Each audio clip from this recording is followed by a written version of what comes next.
I'd like to return to open public session. I'll second. I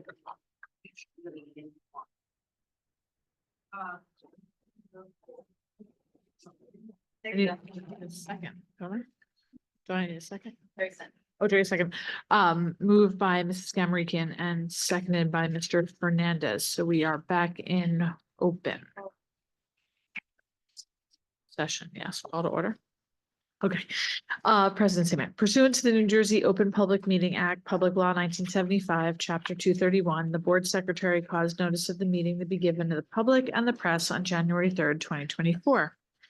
The public comment format for this meeting is as follows. Attendees wishing to comment during the public sessions will state their name and address. The President of the Board of Education will recognize the attendee at the appropriate time.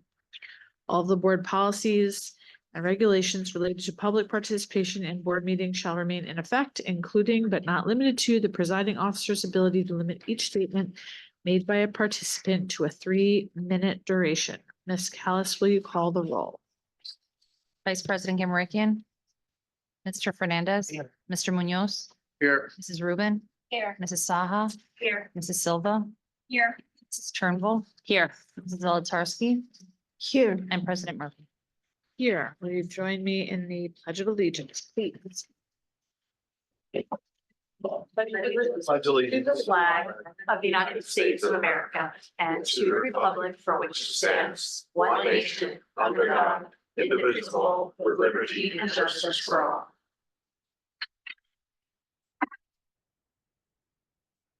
Yes. Yes, do you have any communications for us? In your board packet, you received articles on the following topics: school ethics decisions, the governor's comments on reading and phonics and education funding, legislative activities, and some bills that were signed.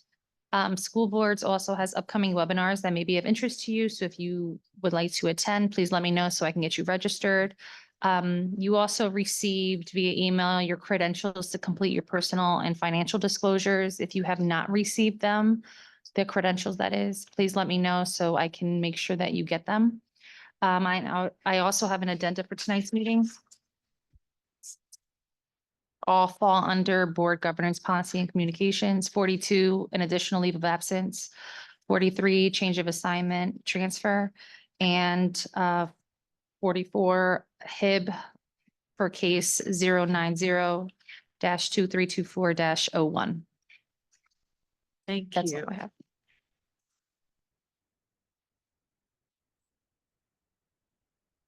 I move to approve the minutes for the reorganization and regular meeting of January 2nd, 2024, and the board workshop meeting of January 10th, 2024. Second. Ooh. We're very excited here this evening. Move to approve the superintendent's minutes, moved by Mrs. Gamarikian and seconded by Mrs. Turnbull. All in favor? Aye. Oh, I have to abstain. Oh. That was- With Okay. one abstention. Motion passes. Dr. Goldberg, superintendent's report. Good evening. Happy to see you guys. I'm always happy to have a briefly captive audience. So thank you for those of you that came tonight to help us celebrate. We have a new face at the table. We have Miss Faith Alexander, one of our student council. She is subbing for Mr. Petito tonight. Hi, Miss Alexander. Welcome to the Board of Ed meeting. Glad to have you here. I'm going to let you go ahead and start with the student report, if that's okay, since we have a few students in attendance, and then we'll move on to our celebration, and then we'll move on with the rest of the business. Can everyone hear me? Yeah, we can. So we have class reports. The freshmen made an $109 profit from their flannel pant sale. And they also sold hot chocolate during the Reese Across America event. The sophomores did Rice Krispie treat sales as well as the juniors did a Chipotle fundraiser on the 7th. Or it's coming up on the 7th. Yeah, because it says 2. Yeah, so it's on February 7th. And then they have Halo Roasters and they're gonna do basketball concessions. I think they might have started that already. I think they did it last Friday. And then the seniors have a Tito's Burritos fundraiser February 5th, and then a volleyball versus football volleyball event on March 7th. And then another thing is the Thief of Hearts fashion show going on. I think it's the 27th year that this is going to be occurring again. It's going to be on Thursday, February 15th. They're combining the prom fashion show with the with the, I think it's like the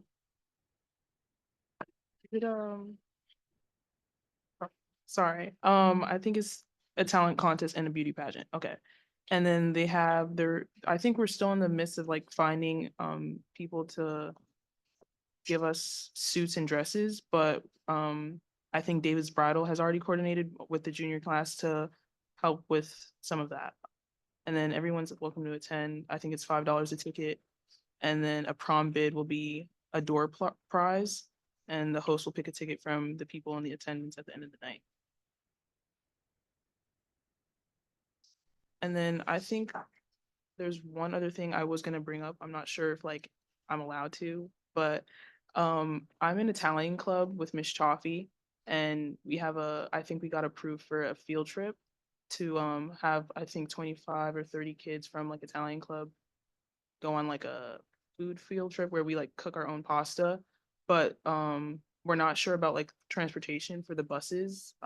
They were saying that like we would have to like pay ourselves because there's like something wrong with the buses right now. I was just wondering if I could like question like what it is that happened with the buses, because Ms. Shafi herself doesn't really know. Try and find out for a little while. So Ms. Chaffee should reach out to Dr. Francis. That's the normal process. One of our challenges with transportation right now from the state is that there's just not enough to go around. That's probably one of the largest issues. The result is a shortage of drivers during certain times, and B, an extraordinary level of cost. And so when it comes to individual clubs, extracurricular clubs, unfortunately, we can't take priority over regular school day activities with our own busing. So it falls into a larger kind of discussion point. So I don't know where you are on that yet. It's certainly a conversation if Ms. Chaffee can reach out to Dr. Francis.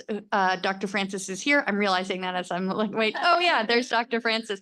So Dr. Francis, if you can follow up with Ms. Chaffee, I don't know what the status is of the transportation. And I'm sure that there'll at least be some answer or clarification one way or another. Okay, thank you. Could you do just me a favor? What were the dates of the two events that the last two you were saying, the fashion show, and what was the other one? The fashion show / talent contest is like one event. Okay. It's on February 15th. February 15th. What was on February? You said February 27th, or was that just my? 27th year that the fashion like show has been. Oh, I was just there. Thank you. 27 years of the Thief of Hearts in some iteration. Yeah. Wow, that's pretty impressive. Yeah, thank you. All right. Any other questions for Miss Alexander? Well, Well, thank you. We're really happy to have you here. And as it goes, if we go through, we're going to be talking about a lot of things tonight. I know you have a very busy schedule, so whatever you have to do, you have to do. But if you're staying for however much you stay, if you'd like to put in feedback along the way, please feel free. The student voice is really important. So as long as you're sitting here, you get to operate as a board member in terms of, noting if something impacts you, and what feedback you might like to share. So welcome. We're really glad to meet you and have you here. And we will move on to the exciting part of the meeting, which is a celebration of our I feel like I should say this in a special kind of like 4-time conference champions, the JDHS volleyball team. Woo-hoo. We're really happy to have Coach O'Brien here, and he is going to hand out jackets. We have really busy students, so unfortunately the whole team can't be here, but we'll get to clap and take pictures of a few people.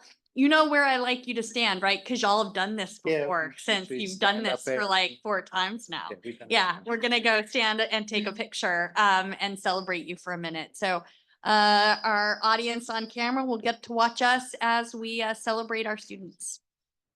All right, hello. How's everybody doing tonight? Thank you for having us here again. Hopefully we'll be here again next year. But yes, this was our 4th state sectional championship in a row. Yeah, but it's all good. So yeah, this was my 5th year coaching volleyball here. I've had 5 winning seasons.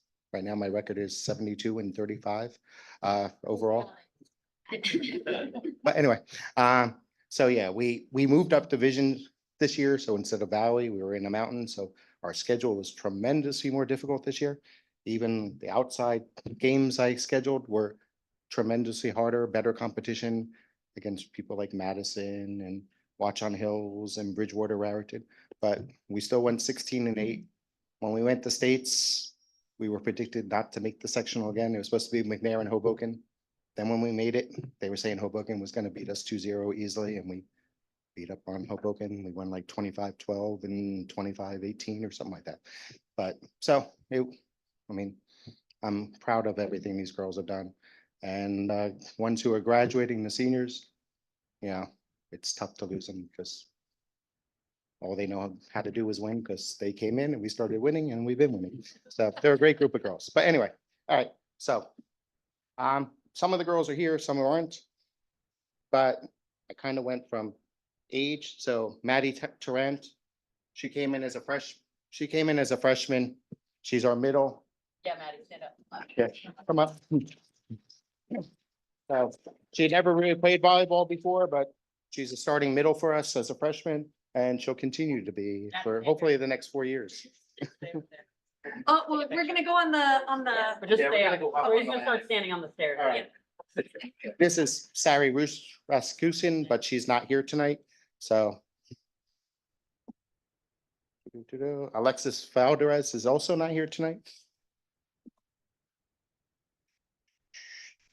All right, Joshua Peralta is not here tonight either. Like I said, we only have 6. And Rebecca Gloria, she came in only as a junior. Unfortunately, she didn't play all 4 years. She is now a senior graduating, but for a single season, she had 50 blocks this season, which is usually more than we've had total, everybody. So that's the most anybody's ever had in a single season for our team. So I wish I had her longer and more. All right. Basketball. Faith Alexander, she's been playing, she's also a middle. I expect good things out of her also next year, blocking and hitting in our middle position for next year. So she's come up and improved greatly over the years. Daniela Cadero, also a senior, played the last couple of years, and the girl just has a wicked serve. All right. She's not here, but Lindsay Peralta, she is a senior graduating. She stepped up this year because she had never been a server before, and we played a totally different configuration this year with 2 setters. And so it was very difficult for her, but took her a little bit to adjust, but eventually she stepped up. All right, Emil Dillard.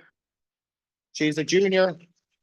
She just got back from her basketball game, but she's gonna be a huge leader on our team next year. She keeps growing and growing. She's been playing varsity since her freshman year. Huge part of the team. All right, so now who am I at? Oh, all right, so now we're captains. Only 1 out of the 3 are here. So Michelle Savarino is gonna come up for her, but Michelle, she has played varsity the last few years. She stepped in as our libero this year, who is like the main back row passer. Her serve is incredible. And just as a captain, she was always positive, always picking up the team, always doing things to help us greatly. So without her, I don't think we would have. Well, she's staying to take Kate Sosa right now is at the basketball game, but she does stats for them. But Kate was our other captain. She was a setter, but we also played, like I said, a 6-2. So besides setting, she also hit for us because she was one of our main hitters. But she had, yeah, the box keeps falling over. But she's graduating as the leader in assists. She has something like 583 assists in her career.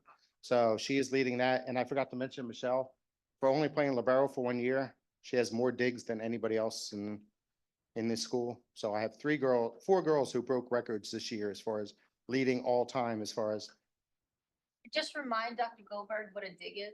Right. okay, so a dig basically is, Poor Akil. all right, so all right. Not All fair. right, so if you don't know all these terms, I'm saying, all right, so Rebecca Gloria is blocked. So when someone goes up to hit the ball and like put it over the net and put it straight down, Rebecca leads as far as girls going up and hitting it back in their face over the net. So Alright. she did that. That's Um, it. Yes, the kill is getting up and, the setter sets it, you go down, and then the person's looking to kill it, the outside hitter, the middle, whoever. What's I the put- kill? Kill bees basically means they're up at the net, they're hitting the ball back straight down at the other people before they pass it to someone else. Ah, On an overhand attack, it's a kill. Yes, so Megan Kreinberg, Sammy Jenker last year had the record for kills. yes. Megan Kreinberg beat her by 80 kills this year, so now she's the all-time leader for kills, but she's not here. A dig is when someone tries to kill the ball and you get to the ball and you pass it up, nice. So we could do something with it. Michelle Savarino is the leader all-time for our school in digs for doing that, going and getting when they try to hit it down. Way to go. Well, And then assists is the Huge. one who puts up the ball so the person can kill it. And Kate Sosa is the all-time leader in the school for that. So 4 of the girls this year all broke records for the school. yay. All right, we're gonna do a quick picture and then you guys have to stick around for just a minute because one of your names is on my list to talk about with athletics. Again, then you probably know who I'm mentioning. Here we go. All right. Laura, go use your camera. Hey, no more questions.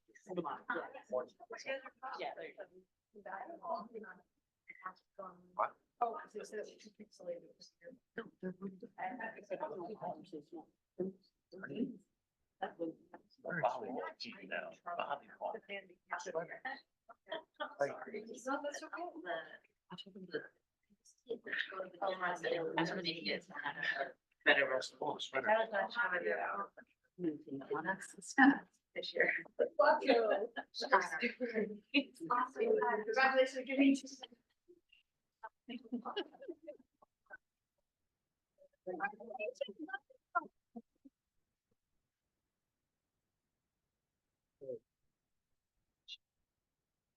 It is, I think it's a sign of a true learning organization when we take an opportunity to learn a little bit about something while we're also celebrating it. So thanks, guys, and thanks, Coach O'Brien, for that quick overview.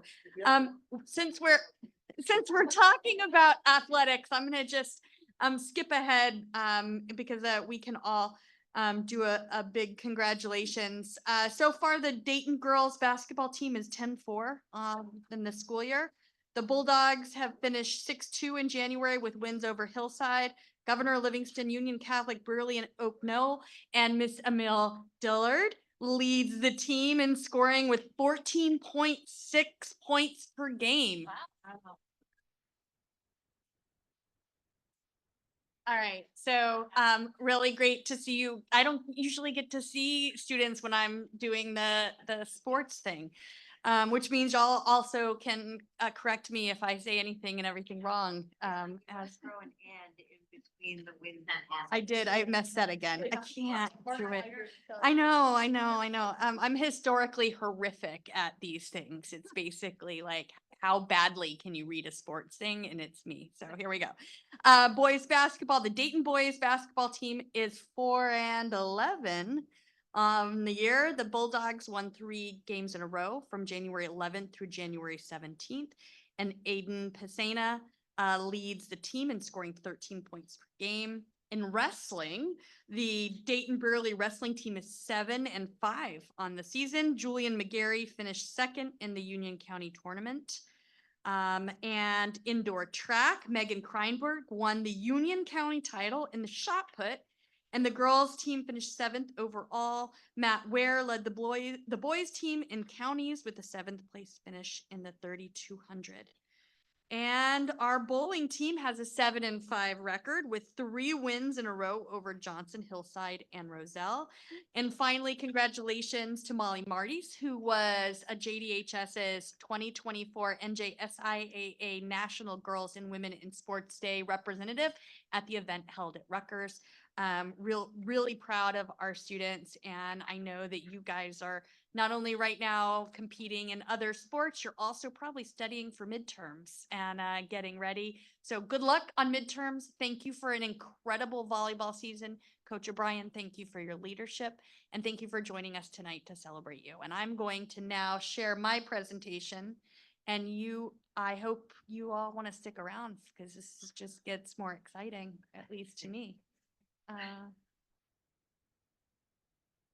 But we're going to move into the superintendent's report in full at this time. Our vision and mission, as we always start off, is working. We are cultivating compassionate and extraordinary learners. This is our work. Our mission is that we will do that by challenging every student through meaningful, engaging experiences, empowering all students to flourish and contribute in an evolving world. Tonight, you've heard our student representative report. We got to celebrate our volleyball team. And I'm going to take a few minutes and go through some of the highlights from the board agenda.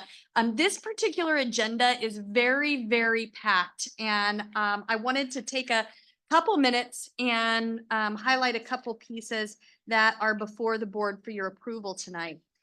First and foremost, I want to recognize the retirement. Miss Mary Coking has announced her retirement for next year, and I forgot to write down the exact number of years. 27 was where my head was. So you're 27. She's been at JDHS for 27 years. She has served in many, many capacities. She is the student government chair. She has been the sponsor for student council. She speaks at the PTA meetings regularly. And I don't know of an event that hasn't had Miss Coking as a part of it.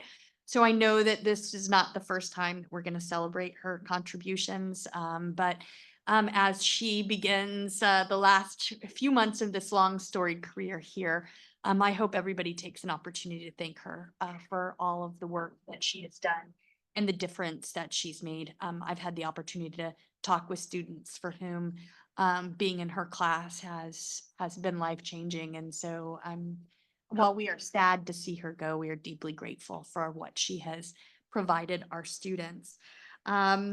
Moving on, I'd like to point out a couple pieces that are something that we haven't talked about in a while. So one of them is number 15 in, I'm under section 1, staff appointments. Board governance. I'm under the board governance section, and before and after program childcare. You'll see that we have hired 3 people. Since the last time that I gave an update, we're now up to 225 kids enrolled in before and after care.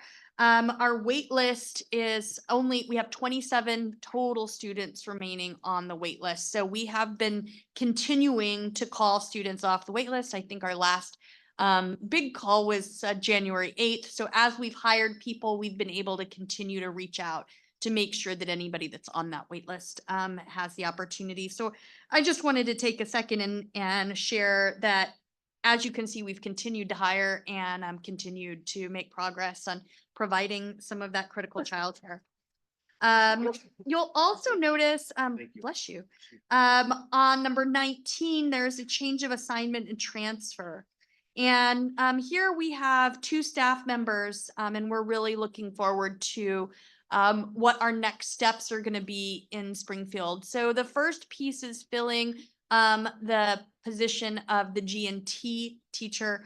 We're excited that Miss Jessica Ging will be moving from a position of interventionist into that gifted and talented teaching position. And then Miss Colleen Funk, who's been an incredible second grade teacher, will be moving into the interventionist position.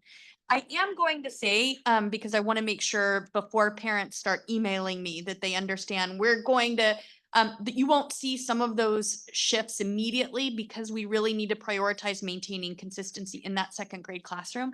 And so we're going to be working to identify the very best candidate, and we will provide updates as we go, but it's just another step forward as we're building our team to help provide students quite a variety of supports. A quick note, there was a revision on the district calendar. While it was approved at our last meeting, at the reorganization meeting, there was a typo on it. And so what was supposed to be a half day had been calculated as a full day in February.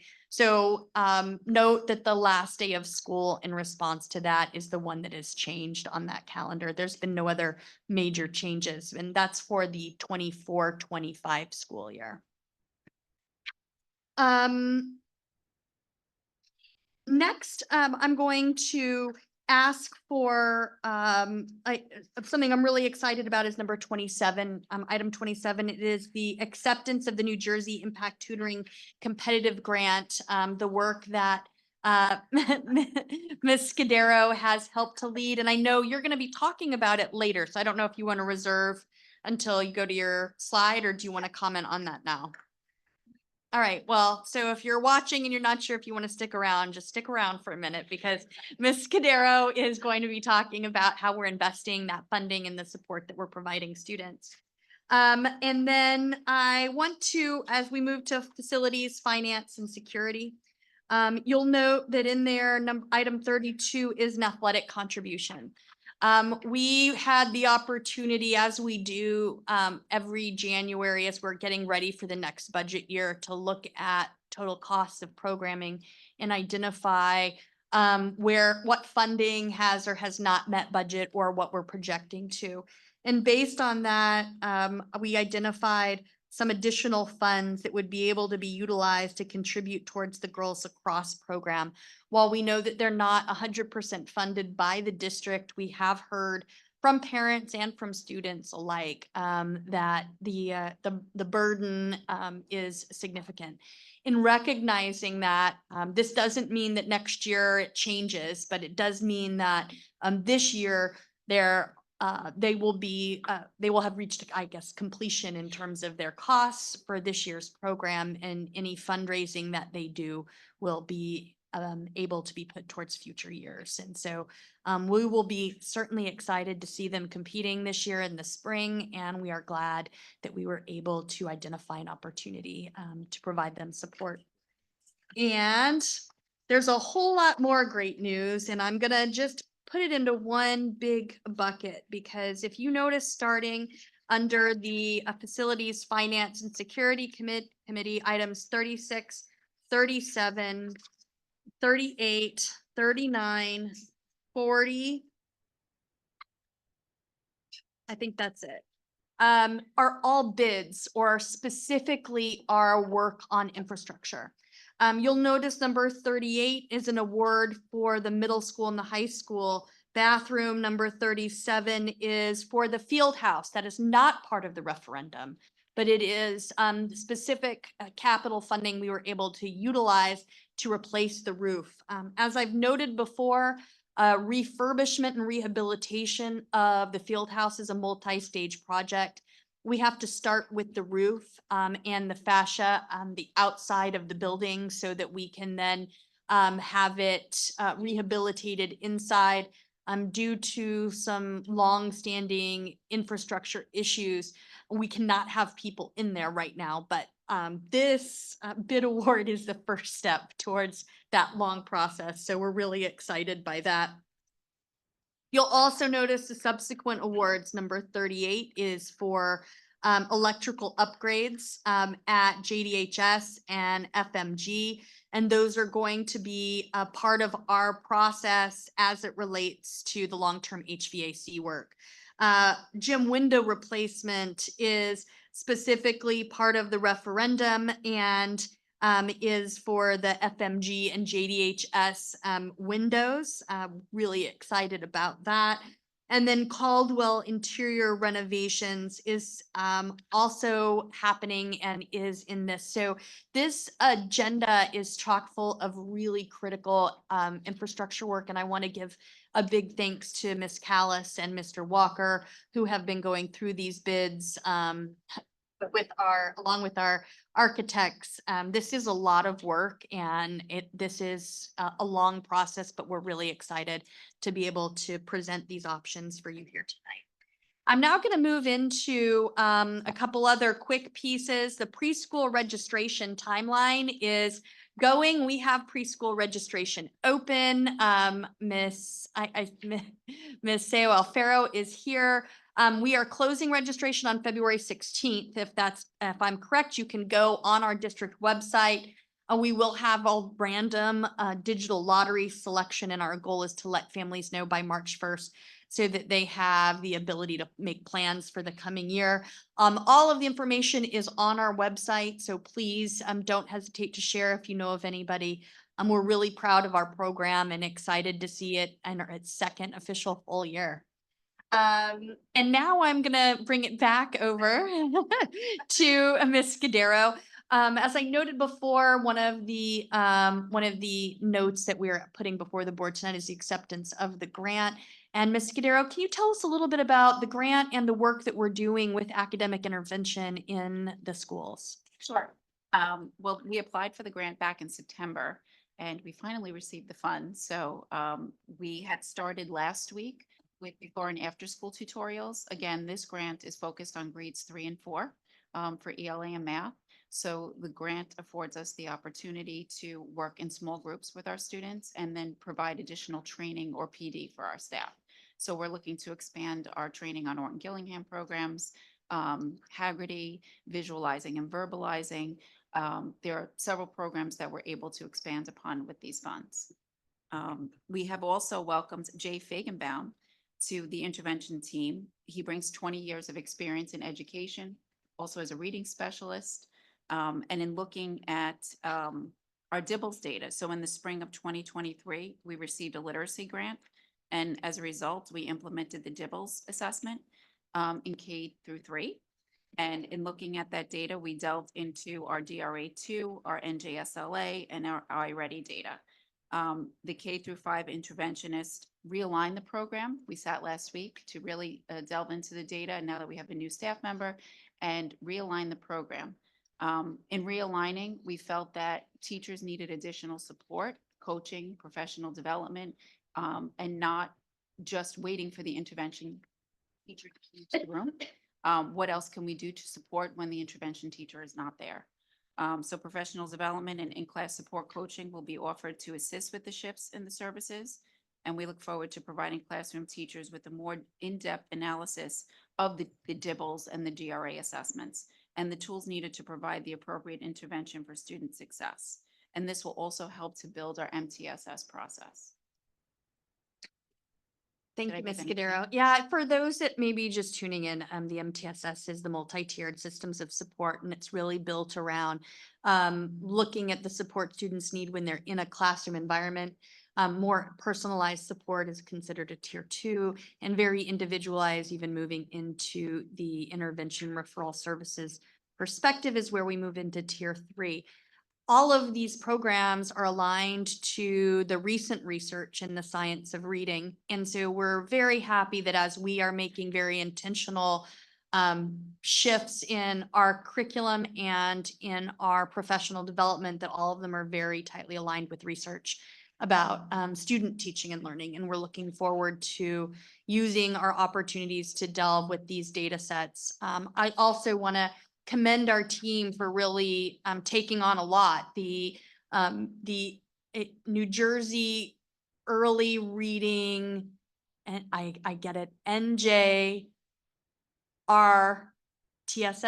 Wait, Yes. was that right? It's reading tiered systems of intervention. Yes. Was a grant that we took on, but it was really not a funding grant. We didn't receive money really from Not it. at all. We've received professional development. Right. And it's one of those grants where as a district, we have the opportunity to choose to do it all and take it in and take it very seriously or not. And and our team of teachers, has really taken it all in and really gone, and followed the model to the T. So we're really gaining that back in their knowledge and skill and understanding of what our students need and what our instruction needs. And so deeply grateful for all of the work. Thank you, Yes, Ms. they did a great Figueroa. job. It was extremely time consuming. It's our teachers training teachers. And yeah, thank you. And to Ms. Sewell Farrow as well, and to our principals. This has been a team effort and we're really happy to see the progress. And in case the name Jay Fagenbaum is ringing any bells, Mr. Fagenbaum is an alumni of Springfield Public Schools and the child of he is a grown human being Yes. now, with a tremendous amount of experience, Yeah. but the offspring of, one might say, of a former board member. So it's always really happy to have talent that we know started here and comes back here, and we're really We're happy happy to about have that. them. And so now, without further ado, I'm really excited to introduce Dr. Francis, who is going to share with the board the 24-25 JDHS Program of Studies update. And as always, Dr. Francis, you just tell me when to move the slide. Okay, it's a pleasure to be here this evening, to talk about, our updates that we have to the program of studies. Always very excited about, what we're offering students here at Dayton. Making sure that they have, the requirements that they need to, meet state requirements, be prepared for college, and move on to pursue their dreams. We have 3 items that I want to discuss tonight, in terms of the updates. One being our freshman electives. We have 2 new math courses I'll describe to you, and then also just a clarification for our pass-fail language. We can move on to the next slide, and we'll start off with our electives first. You see this long list of electives. This was our first year of allowing freshmen to take electives, and the amount of electives that they were open to was like double the size of this list. And so in working with our teachers and with our supervisors and really looking to make sure that all the electives that students are taking as they enter Jonathan Dayton High School are moving the needle for them towards graduation in terms of the specific requirements that they have to meet. We made sure that we looked at all our electives. We found the electives that met the graduation requirements that teachers felt were most appropriate. And we developed this list. And so now for this year and going forward, this is going to be our list of electives that are offered to freshmen. The only thing that would change it going forward is if we found a new elective that met the state requirements and we wanted to add to it, state required in terms of graduation requirements. Now, all electives that we have meet graduation requirements in terms of students being able to get credits. But when I say specific, just to be clear, we have electives that students have to take to meet their 2.5 for economic and financial literacy. Visual and performing arts, they have to get 5 credits. 21st century life and career and practical arts, they have to get another 5 credits. And then from there, additional electives, about 22.5 credits that they have to get. So we want to make sure they needed to get what they have to towards graduation. And then the other electives are available for them as they move on, as they explore and continue to fulfill their requirements for graduation. Okay, so we're very excited about that. So now with our new math courses, this has been a conversation that we've been having with math teachers, with our supervisor of math, Mr. Salmon, and we were really looking at what's being offered, in county schools around the state, and trying to make sure that we're providing students with the best opportunity to make sure that they're college and career ready and that they're getting what they need to go forward in the mathematics. So the new course that we developed, Statistical Concepts and Methods, this course is now going into our program of studies in our math sequence, replacing discrete mathematics. There's a couple of reasons why we decided to go in this direction. One, discrete mathematics as a course is no longer recognized as the way it was written to allow students to get dual credit. And we pride ourselves on making sure that students have the opportunity to get dual credit, especially when they reach a terminal math course here at our school. And so in rewriting the course, making sure that it was aligned with the proper state codes, and also in working in collaboration with our dual credit partner, Seton Hall University, We now have a course back in place where students can, one, become ready for a college and career and also get that dual credit. So we're excited about putting that back into the mix for our students, and we'll be offering that starting next year. To be offered to our juniors and seniors, and once again, that credit piece is back there. So that's our new math course. So the discrete mathematic concepts are still incorporated into this course, but one of the big pieces that we had to make sure was represented were the concepts and statistics. And that's where we had to make that update. Okay, and then our next course, Essential of Trigonometry and Statistics. This course is going into our sequence and replacing financial algebra. Now, financial algebra was a course that was based mostly on consumer mathematics, using algebra and algebraic concepts and looking at business, taxes, consumer items. So we're not going to lose that in our whatever we're providing to our students, because they still will get that in their financial literacy courses. But now what we're providing is a course that's going to better align this students that take this course towards being college ready and being able to enter college and taking math, and a math course that's more advanced, less remedial, if you will. We want our students to leave Jonathan Dayton High School with the best footing in terms of entering college. And this course, the way it's written, is going to provide students, again, with that exposure to probability and the other concepts that always have been a part of financial algebra. But statistics is that key component that we're missing in these two courses. And in writing the courses and making sure those pieces are in there, we now are in a position, again, to make our students, provide our students with the skills they need to be successful with at the collegiate level. So we're very excited about these two math courses. Okay. And then the last piece, so our pass-fail language, we found last year we had several students that had to look at this option, and in looking back at the language that was in our previous program of studies, or our current program of studies, it just was confusing to parents. It's confusing to students. And we just went through it and just clearly made sure that all the questions that were being asked were now answered by the new blurbs that we have in our program of studies for pass-fail. So if you look at this in terms of timelines, requests must be in writing to the guidance counselor no later than the end of the 4th week of the first marking period. There has to be a written request with a parent's signature, and it has to be approved, by myself once there's been a conversation with the parent, the student, and the counselor to make sure that this choice is not going to be detrimental in any way to a student's progress as they move through Dayton. And also, we want students to understand the full impact of this course. So if you look at the second bullet for pass-fail, 3 for a full year course, 3 of the 4 marking periods must be passed in order to get the credit.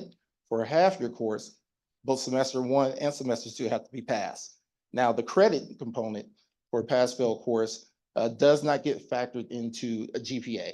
So it doesn't impact a student that may be going out for National Honor Society, honor roll, or any other type of academic recognition. It's just credit on the transcript if they pass the course. Okay, and those are the things that we wanted to make clear. Okay, on to the next one. I think the next one, oh, those are your dates. Yes, so course selection date. So we are currently in the midst of current course selection with our 8th graders who are rising for next year. They are right now sitting with counselors, and they are going through our electives choices, selecting their electives, and then just making sure that all their core courses are on their course requests for them when they come here to Dayton next year.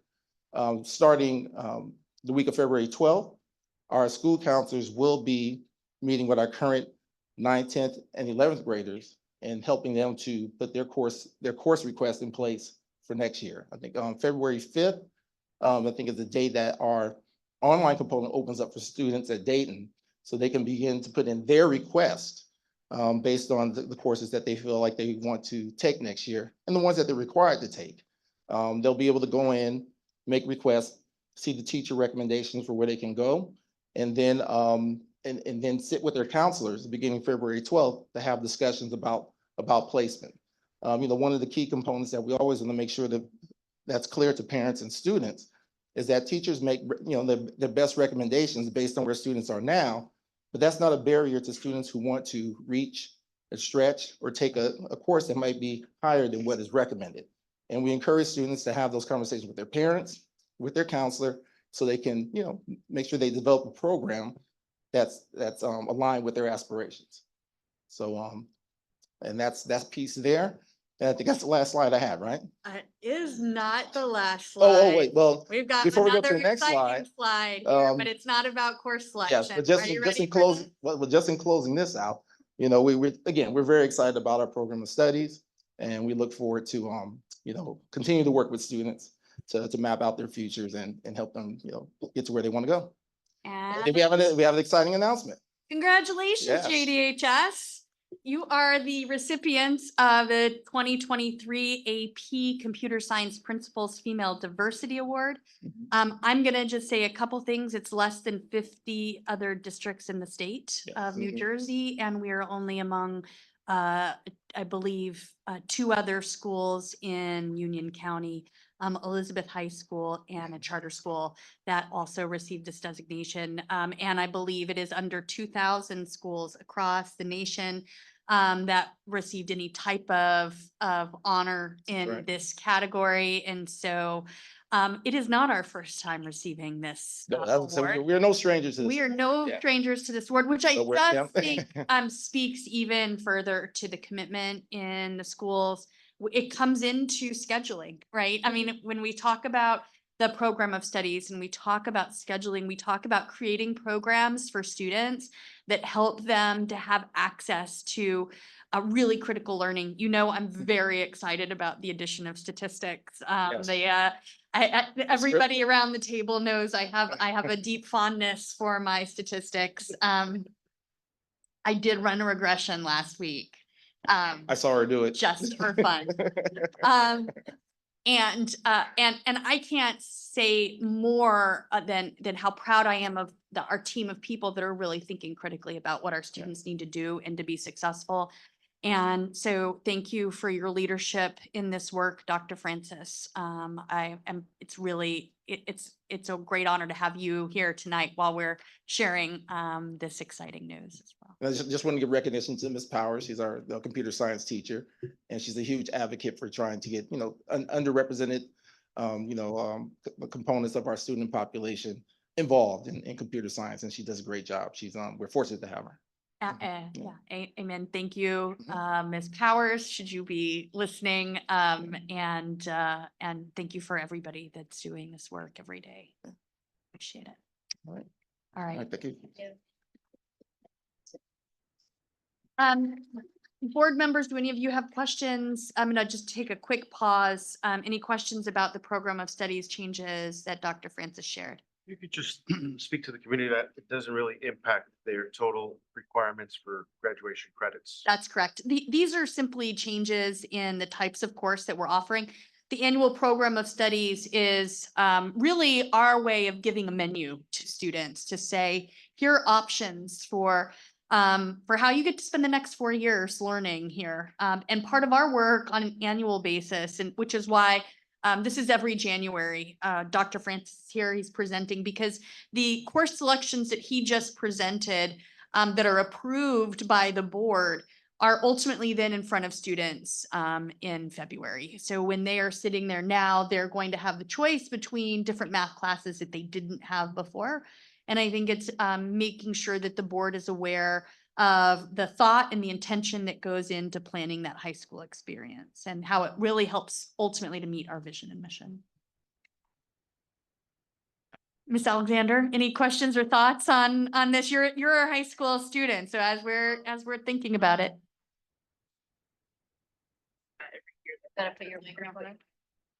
Every year that they update the program of studies, I hear like the older classes are like, man, I wish we had that. So I think the program of studies is great. Like I wish we had electives because I wanted it. Yeah. It's great. I think it's awesome actually.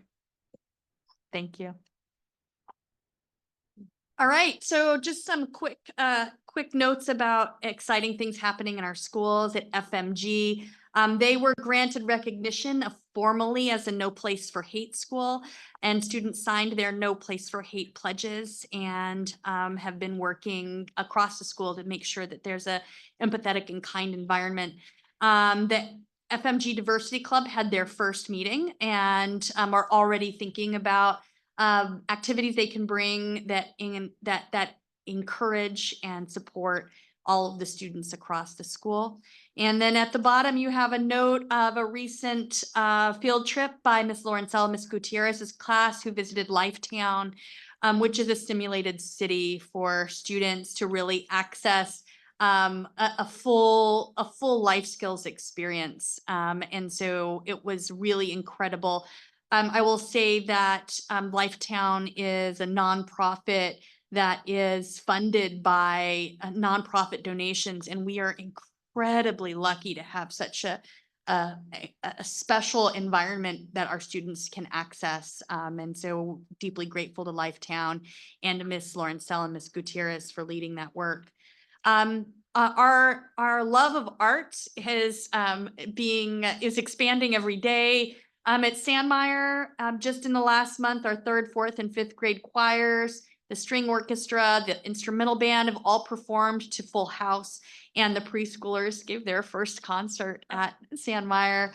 And at the joint FMG JDHS band concert, it was really standing room only, as in I was standing in the back row.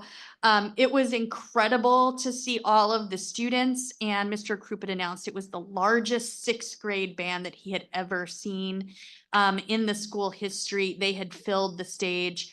And it was really tremendous, not only to see and hear the music, but to see the joy in the kids that were performing. The winter, so a huge thanks to Mr. Kruppet for leading this incredible expansion of our program.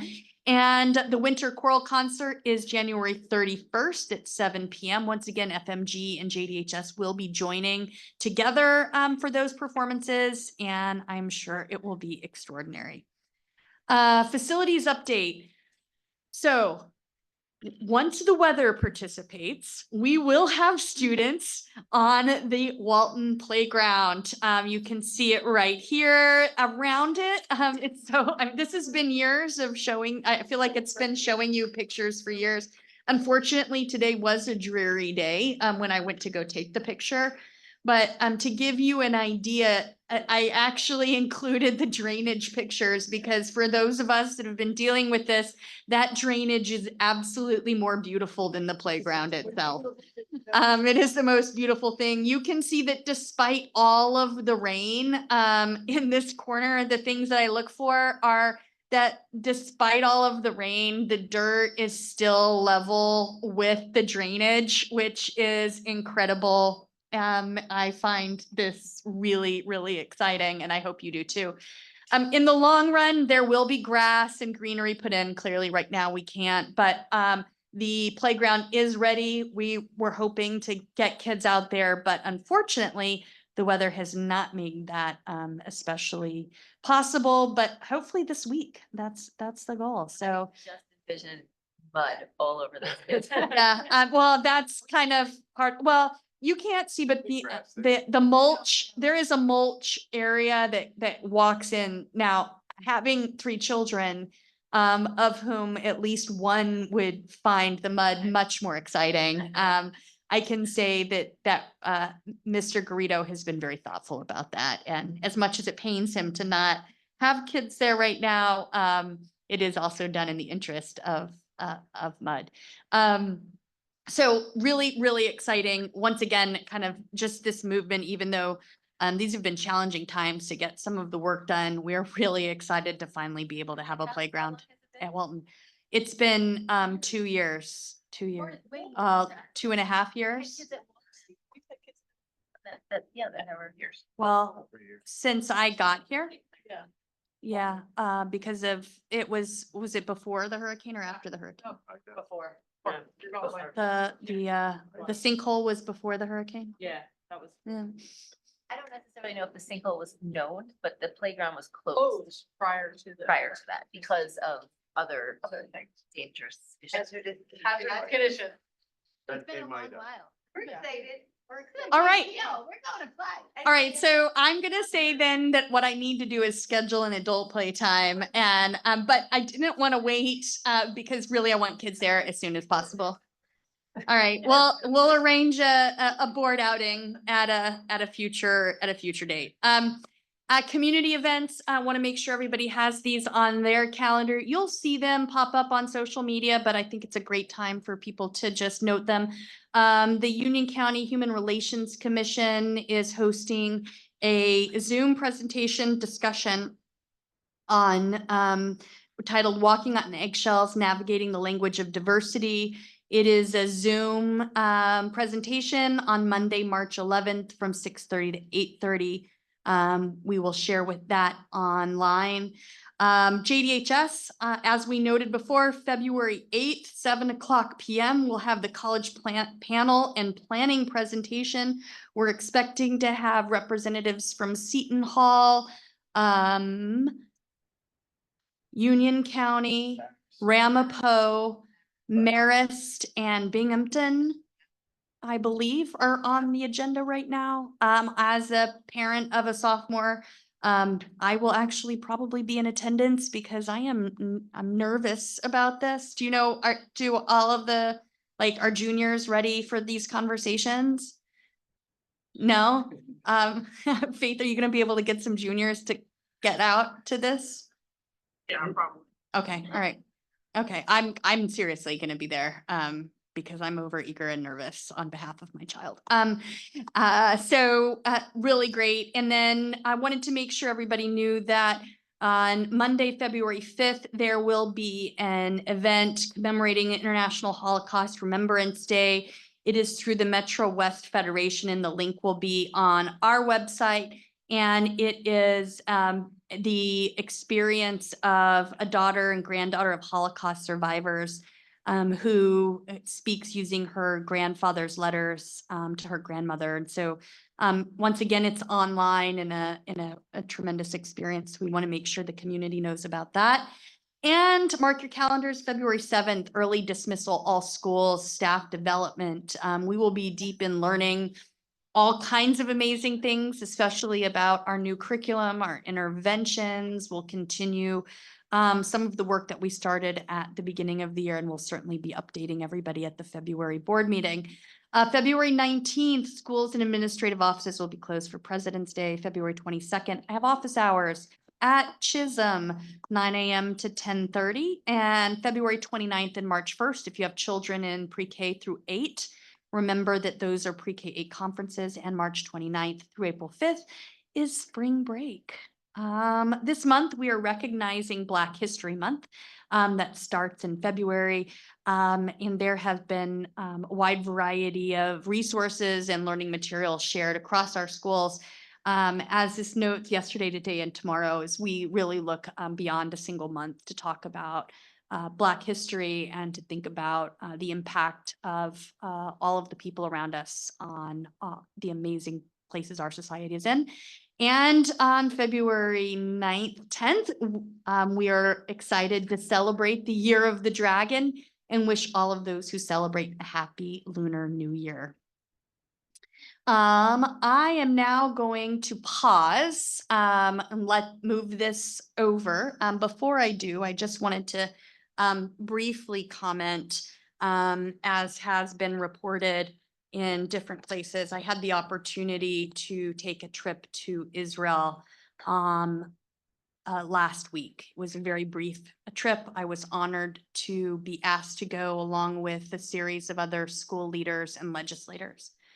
I took nothing. It may be hard for anybody to accept this, but this was certainly a learning experience for me. I do not take it as a political representation of my thoughts or ideas. It only cemented the need for us to ensure that our students in Springfield, regardless of where their parents fall and their beliefs, that we are a safe place that supports and welcomes every one of our students. And one of the most meaningful parts of the trip. There were quite a bit, but one of the most meaningful was a visit to a school called the Hand in Hand School, where the schools have been set up specifically to support Jewish and Arab students in learning together, which for those that know the educational system, that's not always the way that the schools work in Israel. And having students together, especially during the trying times, the school leader that we talked to noted a couple things that I thought were really huge for us. One is learning, and that she used the term dialogue. She said, dialogue is like a muscle. And if you don't use it, you lose it. And in a school, the other thing she said is our school is not made of stone. She said, it's made of glass. Whatever is happening outside happens inside. Whatever's happening to our students and their families, they bring to school with them because they can't not. But the way that they're navigating some of this incredibly difficult time is through constant dialogue. Families are having dialogue with each other. Students are having dialogue with each other. Staff are having dialogue with each other. And as we've seen across communities, across this state and the nation, so much of what happens outside comes in sometimes to our schools. And I am deeply grateful to our teachers, to our leaders, for helping our kids navigate a safe, supportive learning space. I'm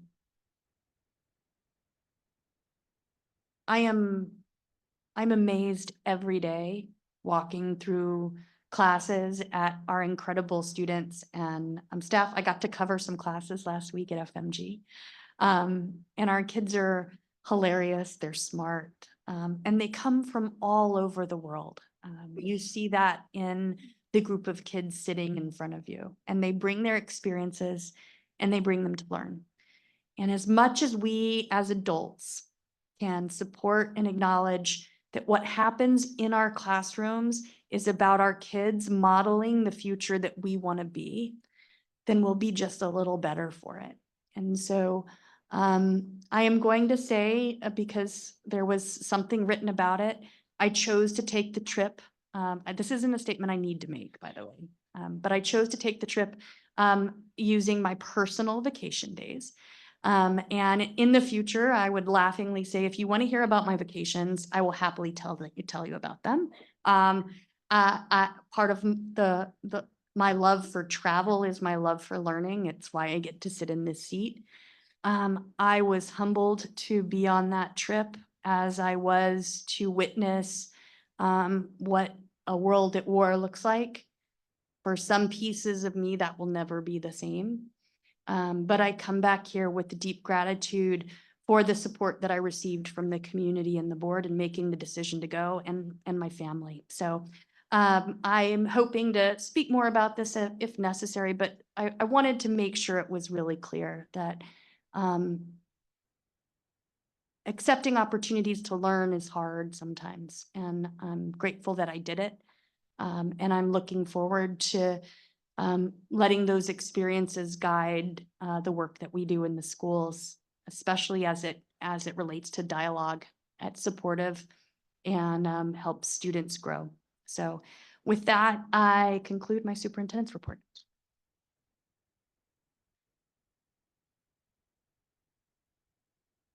Okay. Move to you. Approve the superintendent's report as presented. Second. Moved by Mrs. Cameriti and seconded by Mr. Munoz. At this, all in favor? Aye. All right. At this time, we're moving to public session on agenda items. It is the policy of this board that inappropriate comments regarding specific individuals shall not be made during the public portion of this meeting. Members of the public should be advised that to the extent they defame any employee of this district or member of this community, the board disclaims any liability if you are involved in a civil suit for defamation. As a reminder, all of the board's policies and regulations related to public participation in board meetings shall remain in effect, including but not limited to the presiding officer's ability to limit each statement made by a participant to a 3-minute duration. Is there anyone who would like to come up and speak? Okay, seeing as there is none, Mrs. Saha, would you like to call Board Governance, Policy, and Communications Committee? Yes, I'd like to move items 1 through 21 and addenda items 42 and 43 for roll call. Second. Moved by Mrs. Saha and seconded by Mrs. Gamma. Oh, and 44 addenda. items. Oh, I'm sorry, I and think- 44, which was called into the record at the beginning of the meeting. Yes, okay. Moved by Mrs. Saha, seconded by Mrs. Gamarikian. Ms. Kelsey, call the roll. Vice President Gamrikian, Yes. Mr. Fernandez. Yeah. Mr. Munoz, Yes. Mrs. Rubin, Yes. Mrs. Saha, Yes. Mrs. Silva, Yes. Mrs. Turnbull, Yes. Mrs. Altarsky, Yes. and President Murphy. Yes, motion passed. Vice President Gamrikian, School Administration, Academic Programs, and Athletics, please. I move items 22 through 27 with a roll call vote. Second. Moved by Vice President Gamrikian and seconded by Mr. Munoz. Ms. Kelsey, call the roll, please. Vice President Gamrikian. Mr. Fernandez. Mr. Munoz. Yes. Mrs. Rubin, Yes. Mrs. Saha. Yes. Mrs. Silva, Yes. Mrs. Turnbull, Yes. Mrs. Altarsky, Yes. and President Murphy. Yes, motion passes. Mrs. Zolotarsky, will you call Finance, Facilities, and Security, please? I move items 28 through 41 with roll call. Moved by Mrs. Zolotarsky and seconded by Mrs. Turnbull. Mrs. Callis, will you call the roll, please? Vice President Gamrikian. Yes. Mr. Fernandez, Mr. Munoz, Yes. Mrs. Rubin, Yes. Mrs. Saha, Yes. Mrs. Silva, Yes. Mrs. Turnbull, Yes. Mrs. Altarsky, Yes. and President Murphy. Yes, motion passes. Returning now to open public session. Same rules apply that I read before? Anyone? Anything? Anywhere? Anytime? Nothing? Okay. We are going to now move to new business, which includes, for those of you watching at home, our board member ethics training. We're gonna welcome, Miss Patricia Rees, who is our NJSBA field representative, which is very exciting. It's gonna be, I guess, the first time in recent history, we're gonna be welcoming the NJSBA to do our ethics training. So at this point, I don't know if anybody who's here joining us wants to stay and hang out or maybe bow out at this time. We will not take it personally. But it will be interesting. Always a learning experience. It is true. We are here to learn and get better as people. I don't know. That being said, Following rules. That's what I'm saying. Can Faith Oh, also lead if yes, you want? my dear. Faith is welcome to stay, Right. but if you're she wants also. to go. You have midterm. Oh, yeah. You care more about reputation than you knowing our ethics. I mean, you're welcome to stay, but you can also watch this online later if If you, if you want to have some popcorn. But, or assuming you're welcome to stay, but if you need to go. Wait, you want to compete with Zach, right? To see who was at the longest meeting? He was at a very, very long. Let Zach win that one. No pressure. How's Yeah, you're good. You're all good. Thank you for joining us tonight. Yeah. Nice to meet you. Yeah, all right. are you gonna come up and introduce yourself and then I'll pop you on the screen? And then I'm your finger to tell me to advance. You have to write one. Yes, she did. Actually, do we wanna, can we Yeah. have a brief recess? Can we? Take a bathroom. Can we? Yeah. You guys need to make that. I motion that we take a 5-minute break. Five-minute Okay. Or you Second. could just say, I'll be right back. Moved by Mrs. Turnbull and seconded by Mr. Munoz. We're gonna take a 5-minute pause here. All favor aye. Aye. Good night. Thank you. Night. for joining us.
All right, here we go.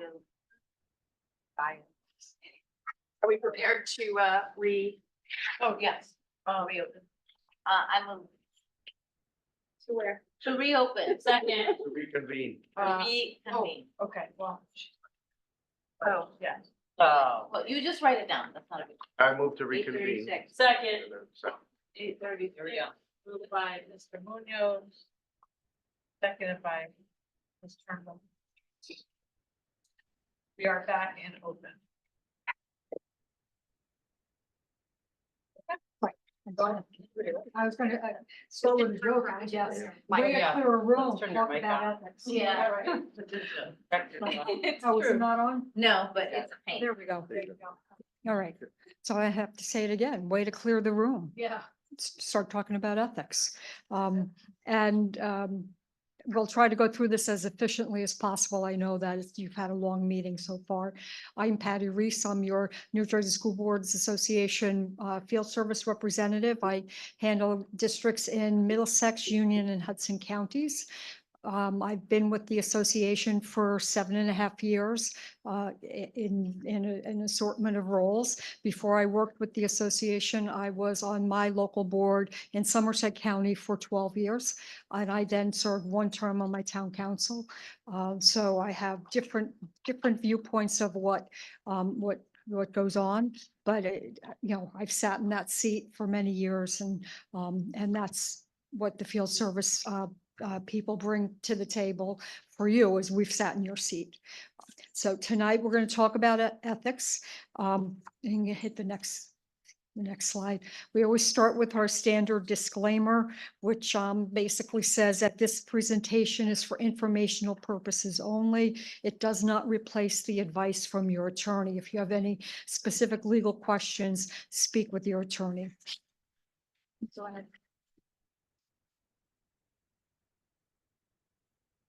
So, tonight we're talking about ethics. You are now school officials who serve the public with a position, and you have responsibilities with that position. You are held accountable to the School Ethics Act, which was enacted in 1991. And it is a minimum set of standards that apply to all school officials. Go to the next slide.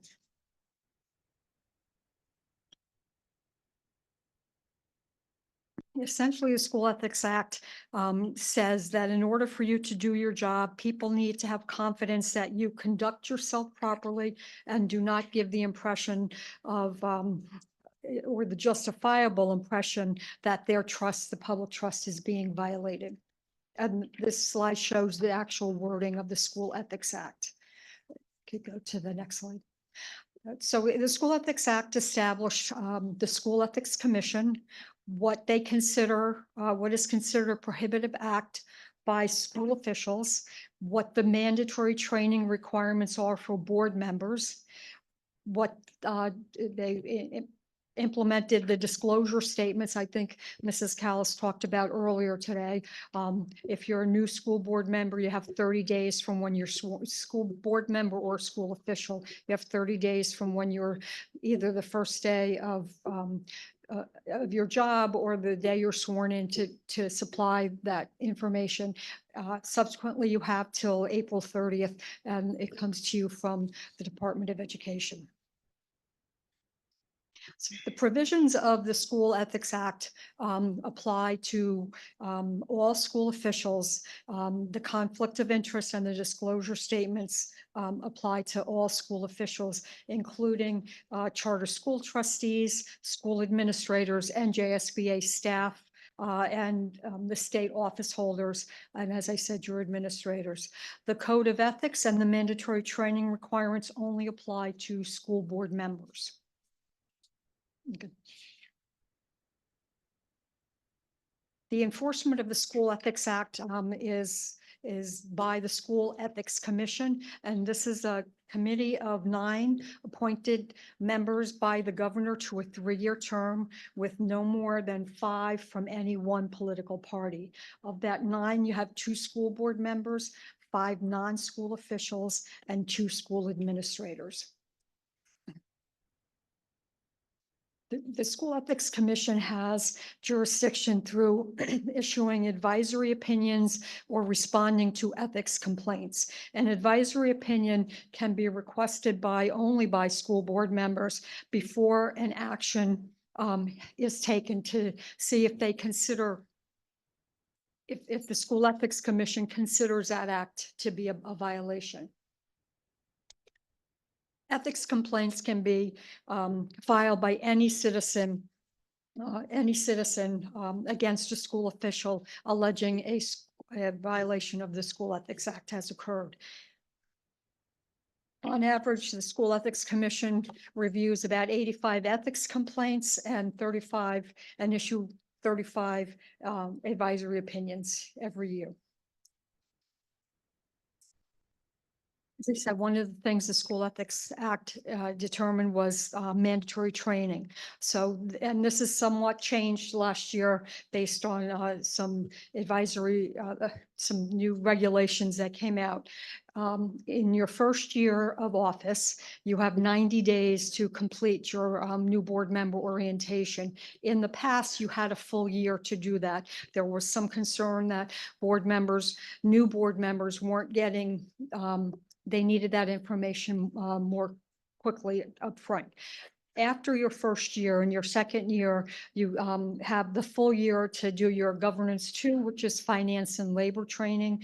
By the end of your third year, you have to do your student achievement governance 3. And then every first year of every time you're reelected, you have to do governance 4, which is legal updates. That is updated they're all updated every year, as is the ethics. And you can certainly go to any one of those, but you must do them in sequence to get credit for them. So if you want to do legal updates, you can, you just won't get credit for that until you're in the first year of your next term. But it could be useful information. So we talked about the disclosure statements. As I said, new school officials have 30 days and returning school officials have till April 30th to complete them. The School Ethics Act has several forms of reprimand that they can, or penalties they can apply for the different violations. A reprimand, which is the first level, is essentially a slap on the wrist. It's just a rebuke by the commissioner. The next level is a censure, which is a formal disapproval by the commissioner publicized in the adoption of a resolution at your local board member. They can also recommend a board member be suspended for a period of time, and they can also recommend that a board member be removed from their office, or an administrator as well can be removed. And these are, I'll just briefly go through these.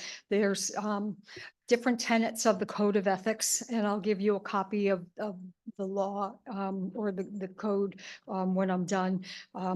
And underneath each code is something called the standard, and the standard is delineates the evidence that is needed to accompany a claim, whether that is seeking an advisory opinion or a code of ethics violation. And I will say, as we go through these, every case that the School Ethics Commission reviews is very case specific. There are certain things that you could take from them that might apply elsewhere. But they're at times very case specific. So A just talks about upholding and enforcing all the laws, rules, and regulations of the state board, and any court orders. This includes anything from the governor. And go to the next one. In the interest of time, I don't think we need to read through these. But B is that you will make all decisions in the best interests of all students.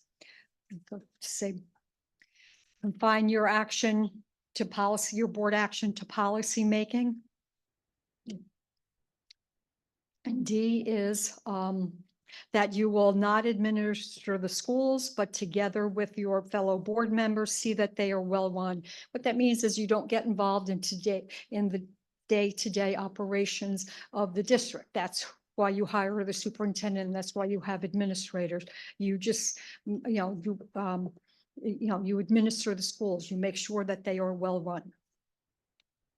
E is that, that you recognize that the authority of the board rests with the full board at a notice meeting with a quorum present, and that you will make no personal promises or take any private action. Again, the standard underneath, as you read through these, tells you what the School Ethics Commission needs as factual evidence to determine whether a violation has occurred or not.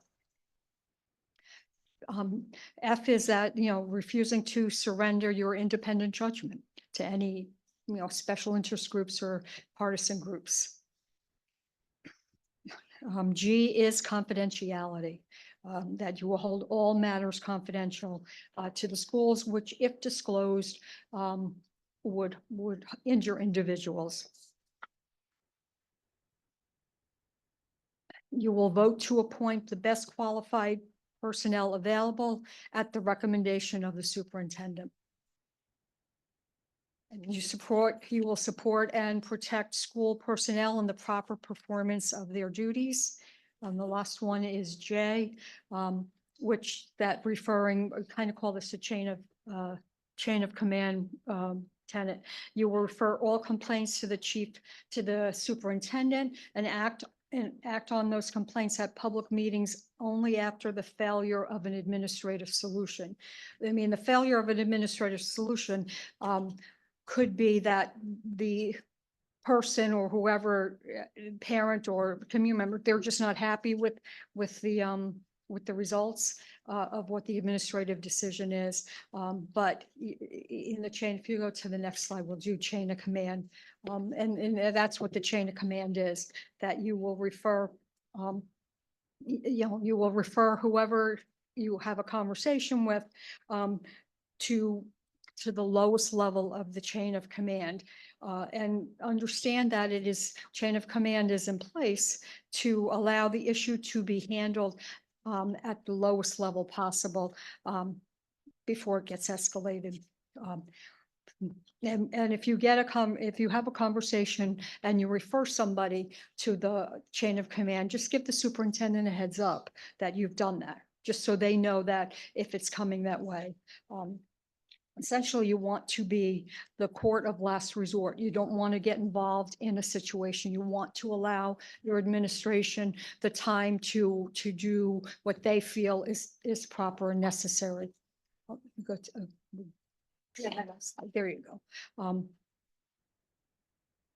As I said, board should be the court of last resort. So if you're advised of any issue, refer that person to the chain of command. If it's a parent and they have an issue with the teacher, refer them to the teacher, and then on up the line from there.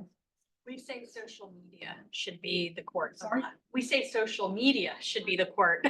Well, there's several slides about social media, so that's always a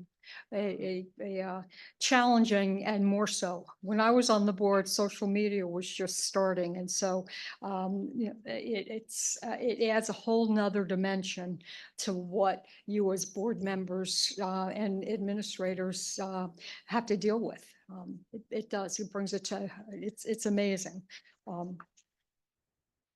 So these are cases, and I'm not going to go through every one of them. If you see like C98-21, if you go on the DOE site and you pull up the School Ethics Commission, that is the case number. So, and the last digit is actually when the case came, last two digits, so when the case came forward.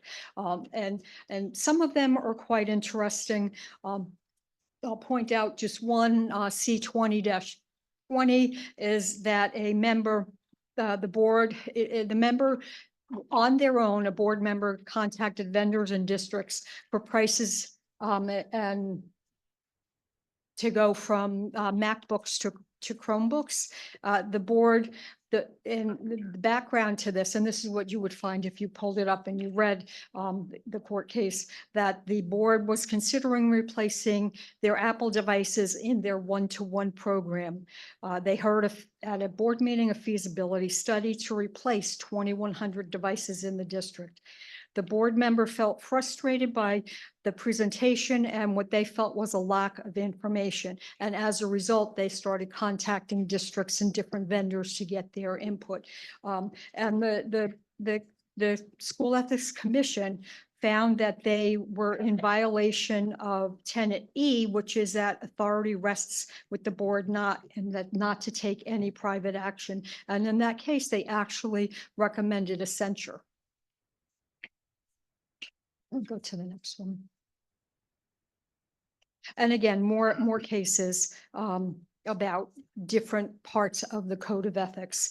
And what you'll see after what the in red is, and I think this presentation, feel free to email to the board members because there's a lot of good information in here as we get later. But if you do, and if you send that, some of these are linked. So if you click on them, you should pull up the case. But after it tells you what the violation was and what the recommended reprimand or penalty was. We go to the next slide. I mean, unless anybody finds anything interesting and they really want to go in depth, but I know it's been a long night so far. And one of the things the School Ethics Act determined was what is considered a prohibitive act by school officials. And so if any of these apply in A through F, such as if you have a business interest or professional activity might be in conflict, if you have a financial involvement with anything that might impair your objectivity, just recuse yourself, basically, if there is a benefit or a perceived benefit to you as the school official or to your immediate family due to any one of those. Which means if you recuse yourself, you can't be part of the discussion and you can't vote. We go to the next slide. And again, brings up conflict and recusal. There is a difference between a recusal and an abstention. It really comes down to if you have a legal conflict or a perceived legal conflict, then you should not recuse yourself and not be part of the discussion, not be part of the vote. And if you just have abstaining is not illegal.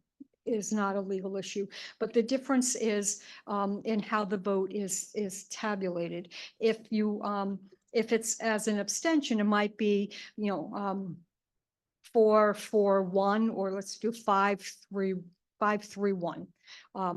That would be an abstention. If it was a recusal, it would just be 5-3.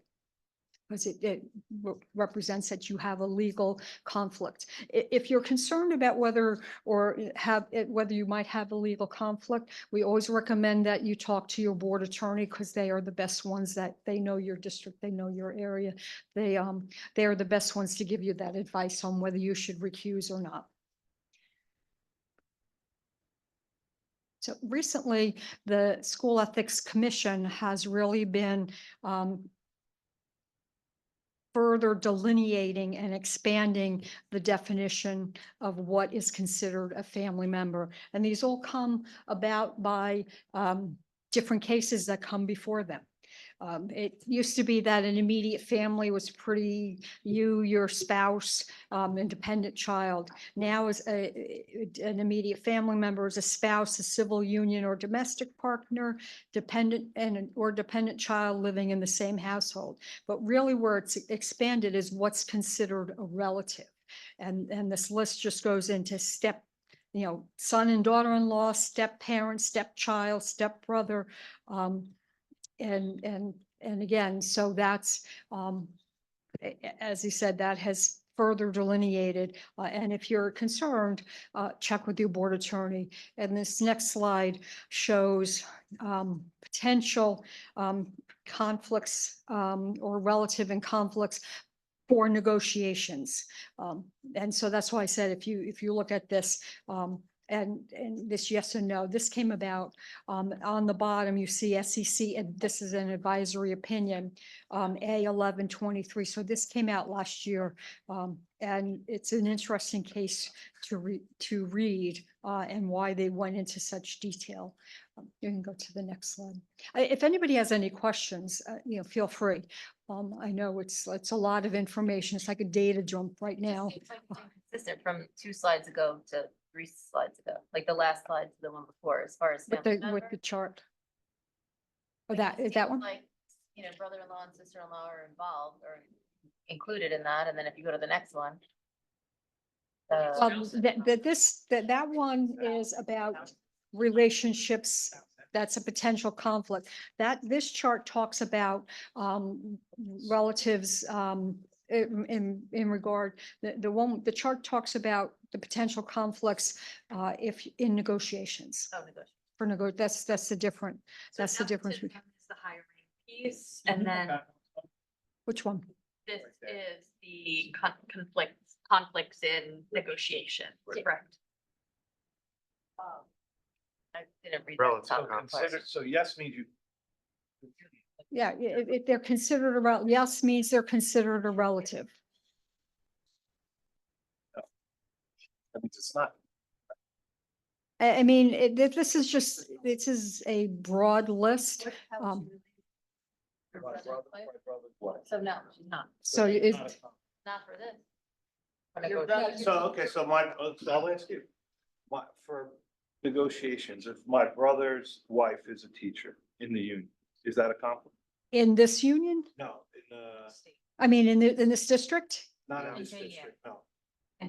I mean, in union, She's in Hudson County, she's a Oh. Kearney teacher, Oh, and is she a union official? not an official, no. No, then it should not be a conflict. Because it's not the same county. And it's not this, versus not the same district that you're in. If she was, then yes, that would be a conflict. Right.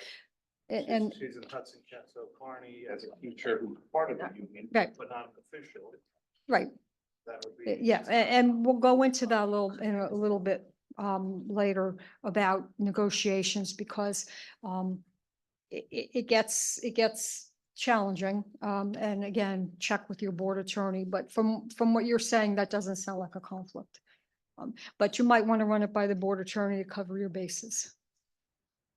If we go to the next about hiring, you can't hire a relative of a board member or your superintendent. However, if you come to the board and or you're hired and somebody's already in the district, there's provisions for that. Just because you have a relative in the district doesn't mean you can never run for school board. So if you're already here, these are what you need to apply. An administrator may not exercise direct or indirect authority over their relative. And a board member may not take part in employment matters concerning the superintendent or supervisors in the chain of command between their relative and the superintendent. And the board member must also not take part in the search, selection, or vote to hire a new superintendent, and any post-hire evaluations and contract discussions. So if you have a relative in the district, so you can still be on the board, you just have to, it affects what you can and can't do. And this is the slide about next one's about negotiations. This is a little clearer.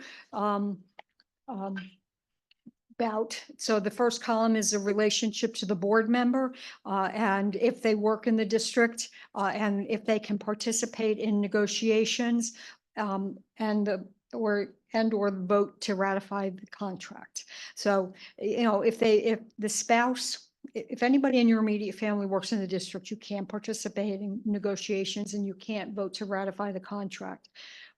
If your spouse, yourself or dependent child works out of district, you can't participate in negotiations and you can't participate in the ratification vote absent any other conflict.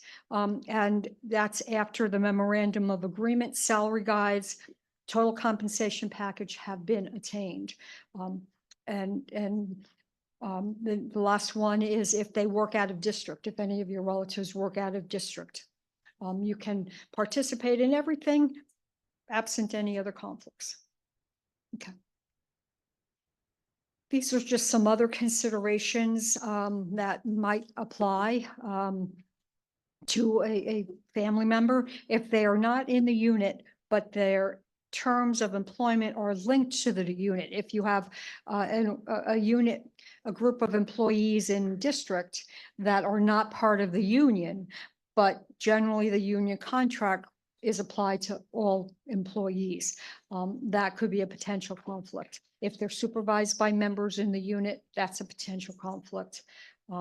And as I asked you before, if your family member has heightened union involvement, that means if they're a county leader or a local leader in the district, but if they're a union leader in another district, a statewide union district, statewide union leader, but they're not in this county, that still is potentially a conflict, and you should just run it by your school board attorney. So these, yeah, sorry. These are, as it says, advisory opinions, and again, advisory opinions can be sought by board members before they take action to see if the SEC would consider their action to be a violation. And the one I kind of like to point out is the fourth down A01 23, and that's how you can tell it's an advisory opinion, because it's AO. If it's a ethics by a code of conflict, a conflict case, it's C. But I like a board member, can a board member continue to work as the food service vendor, for the food service vendor as a quote lunch lady in the district?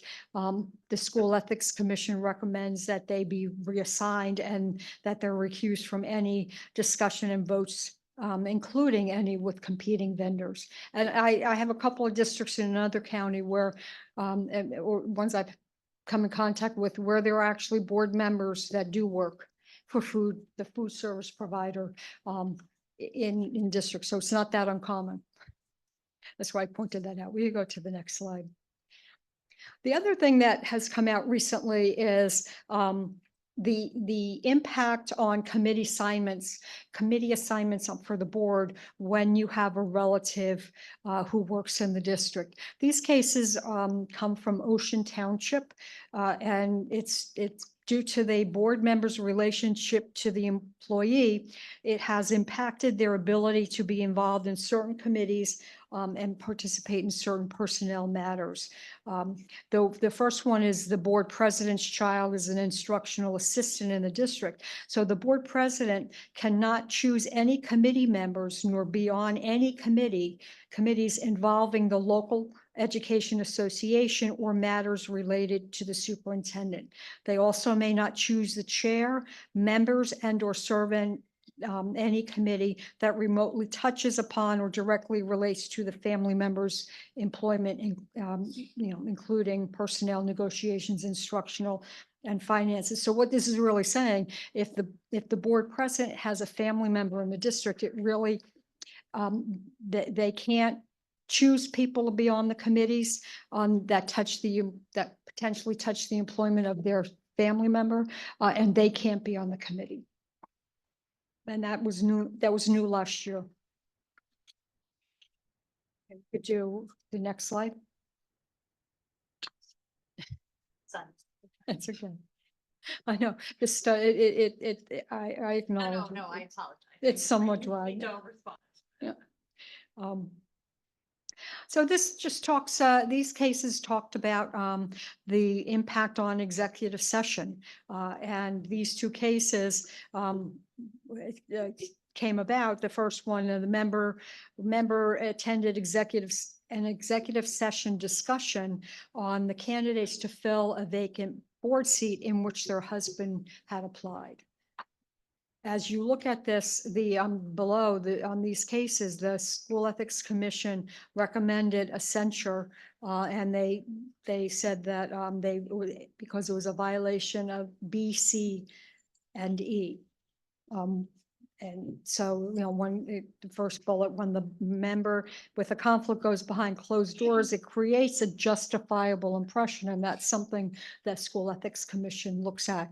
Not only if it actually is a violation, but if it creates a justifiable impression to the public of a violation, they tend to consider that as well.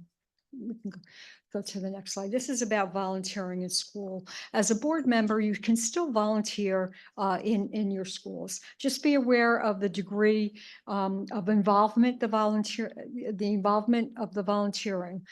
It should not be often. You should not supervise staff or be perceived to supervise staff, and don't handle money. If you are going to volunteer, just let the superintendent know ahead of time, just as a courtesy. When you are volunteering, refrain from any board-related discussion, and then just be aware of the code of ethics. Board members and voting. Board members are entrusted to review the recommendation from the superintendent and then to vote in a way they feel best serves the needs of the districts and its students. And that's just, you can take the recommendations of the superintendent and have your discussion. You can still vote your conscience. It only becomes an issue if for appointments, transfers, and removal of certificated staff or non-certificated staff, they look at, you don't want to be, you want to be considered to have voted in a way that is arbitrary and capricious. They don't necessarily define that, but anyway, we just next we're on social media. So as a general matter, you do not violate the School Ethics Act merely because you engage in social media activity. When the commissioner looks at this, when the commission looks at this, their analysis is based on whether a reasonable member of the public could perceive that the school official is speaking in his or her capacity or part of their official duties. It really does depend in large part on the content of your speech. But if what you are posting cannot be confused with a board position because it's not related to board business, you would likely not be in violation. But it's kind of a sticky wicket. We go to the next one. The School Ethics Act recommends that you use a disclaimer on all your social media. They recommend this disclaimer, but by no means do you have to use this one only. If you have another one, as long as you have a disclaimer, it really does help.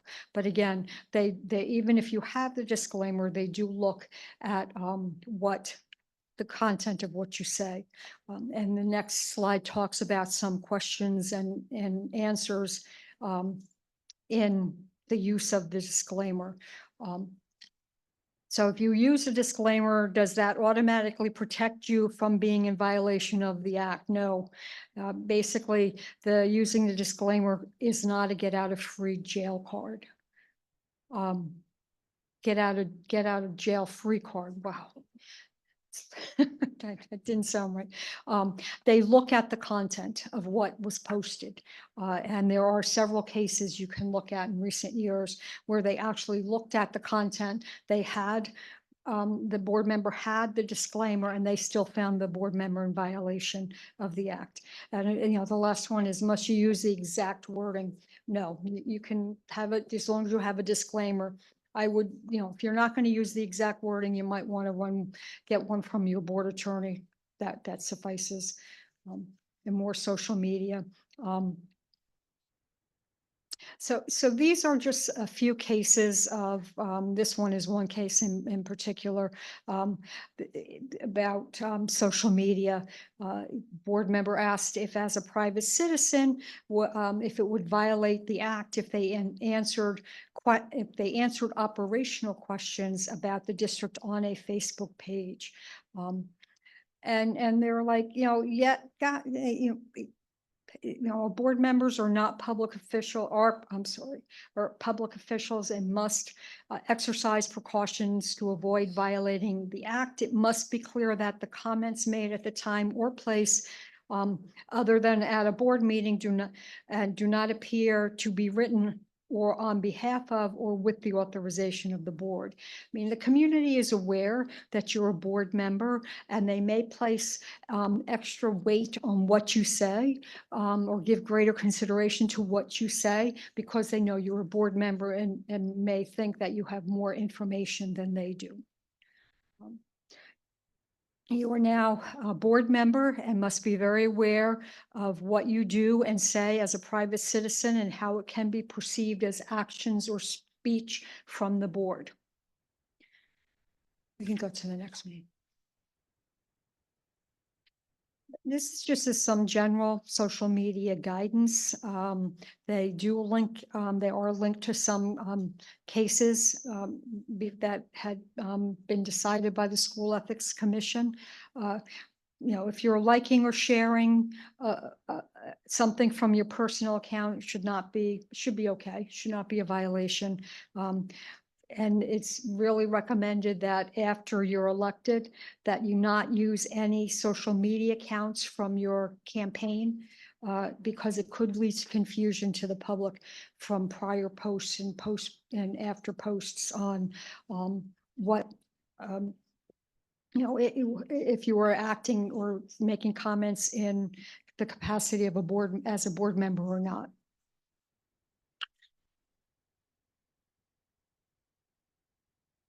I mean, go to, well, I mean, just the use of divisive language. There are several cases. There's two there in particular, but divisive language is something, as I said, when the School Ethics Commission looks at social media postings, they do look at the language and and if it's divisive, they're not liking divisive language.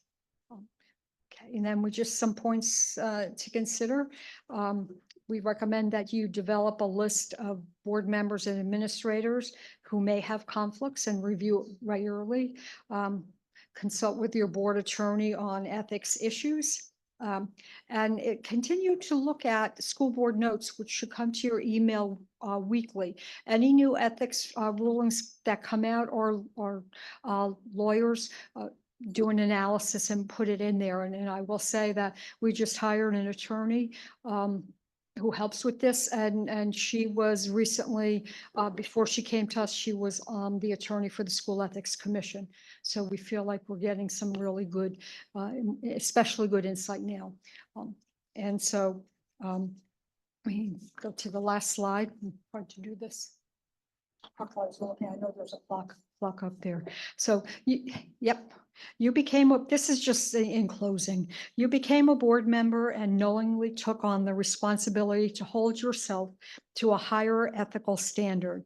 As long as you continue to act ethically and in the best interests of all students, you should be fine. Just be aware of the School Ethics Act and continue on. I mean, you do lots of good work. You saw, we talk about a lot in this presentation, a lot of things that you can't do, but you do a lot of other stuff. The reasons you became a board member, all the students here tonight, all the things, great things going on in your schools. That's why you became a board member. So just continue to hold yourself to a higher ethical standard, and you should be fine.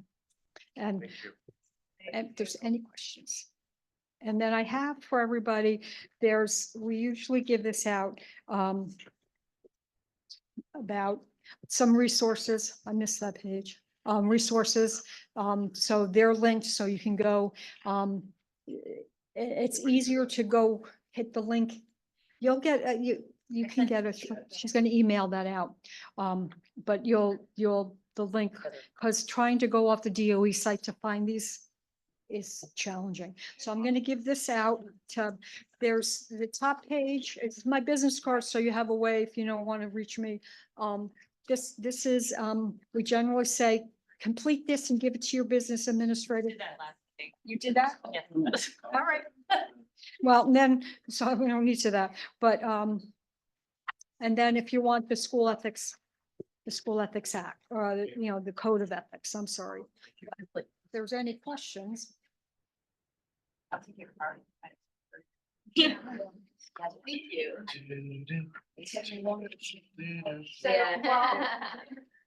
At our committee workshop, I shared some of the discussions that we had about the development of a governance manual from a workshop that I went to. And I've shared that draft now governance manual with the board as a whole. The Ethics Act is actually linked in the governance manual, and my hope is that you'll have an opportunity to take a look at that draft governance manual. And that as we move forward, we'll be meeting as a committee with the governance committee to look closely at that manual. Yet Yelena printed it out. And so we took the sample that was provided from Mountainside, California, and made it our own a little bit. So we're working towards it. It's still in draft, and we started a workshop, but it comes a lot of the ethics pieces play into the work that's there as well. Thank you so much for coming out this evening. I really appreciate it. Board members, do any of you guys have any questions? No, thank you so much. Thank you very much. Thank you. You're welcome. Thanks, you too. Guys, sign this top one so that Michelle. We don't need it. We don't need need it. it. It is alright. That's a real. I move Yes, you too. to adjourn. I know, but, yeah, I. Moved by Mr. Munoz, seconded by